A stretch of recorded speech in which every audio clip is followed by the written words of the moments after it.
بسم اللہ الرحمن الرحیم اعوذ باللہ من الشیطان الرجیم بسم اللہ الرحمن الرحیم وَلِلَّهِ مَا فِي السَّمَاوَاتِ وَمَا فِي الْأَرْضِ لِيَجْزِيَ الَّذِينَ أَسَاءُوا بِمَا عَمِلُوا وَيَجْزِيَ الَّذِينَ أَحْسَنُوا بِالْحُسْنَى۔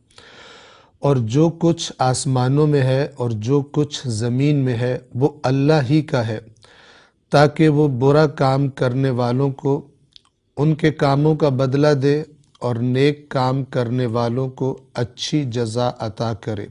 صدق اللہ العلی العظیم۔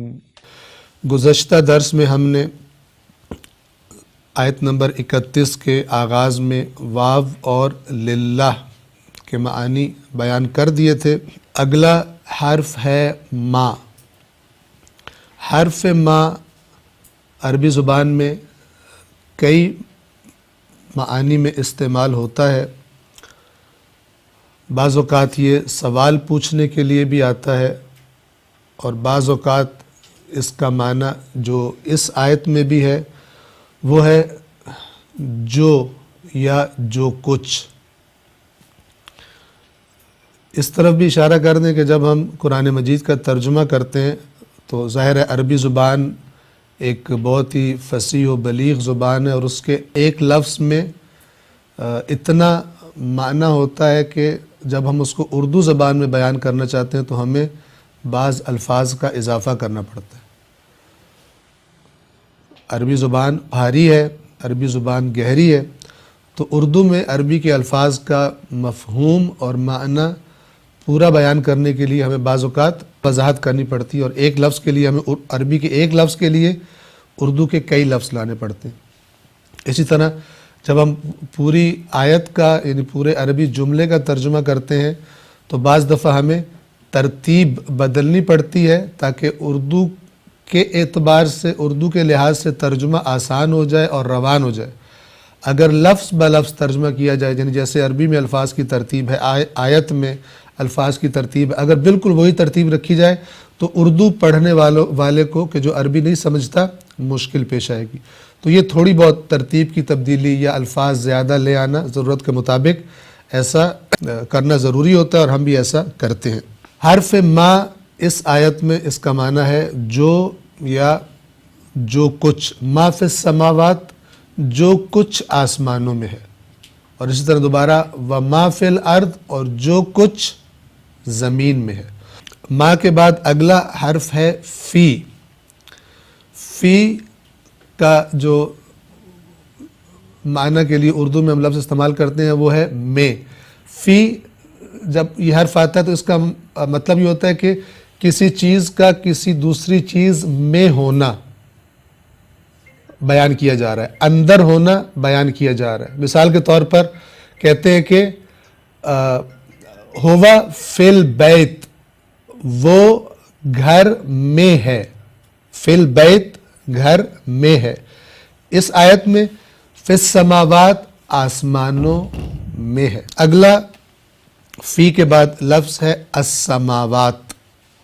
السماوات جمع ہے، اس کا واحد ہے السماء، اور السماء کے لیے ہم اردو میں آسمان کا لفظ استعمال کرتے ہیں۔ تو پھر سماوات کیا ہو جائے گا؟ جمع، یعنی بہت سارے آسمان۔ اس لفظ کے دقیق معنی کی طرف توجہ فرمائیں۔ السماوات ہم نے عرض کیا کہ اس کا واحد ہے السماء، اور السماء کے جو بنیادی حروف ہیں وہ ہیں سین، میم اور واو۔ عربی میں سمو کہا جاتا ہے بلندی کو۔ سمو یعنی بلندی۔ کسی بھی چیز کے بالائی حصے کو سما کہا جاتا ہے۔ یعنی توجہ اس بات پہ کریں کہ سما فقط آسمان کے لیے نہیں ہے، آسمان کو سما کہا جاتا ہے آسمان کی بلندی کی وجہ سے۔ یعنی جب بھی کوئی چیز نیچے ہو، اس چیز کی نسبت جو چیز اونچی ہوتی ہے، اس نچلی چیز کی نسبت سے اس اونچی چیز کو عربی زبان میں سما کہا جاتا ہے، کسی بھی چیز کا اونچا حصہ، بالائی حصہ۔ بنیادی معنی کیا ہے؟ بلندی، سمو یعنی بلندی، اسی سے لفظ سما ہے یعنی کسی چیز کا بالائی حصہ، یہ جس کو ہم آسمان کہتے ہیں، کیونکہ ہمیں جہاں پر ہماری نظروں کی جہاں سے آگے نہیں جاتی اور ہمیں وہ نظر آتا ہے، مثلا دن کے ٹائم ہمیں نیلا رنگ نظر آتا ہے تو ہم اسے کیا بولتے ہیں؟ سما بولتے ہیں، اور ہم اسے اردو میں کیا کہتے ہیں؟ آسمان۔ ہر چیز کے بالائی حصے کو سما کہا جاتا ہے، اسی لیے آسمان کو بھی ہم سما کہتے ہیں۔ اب ایک اور بات اس لفظ کے معنی میں سمجھ لیں کہ ہر سما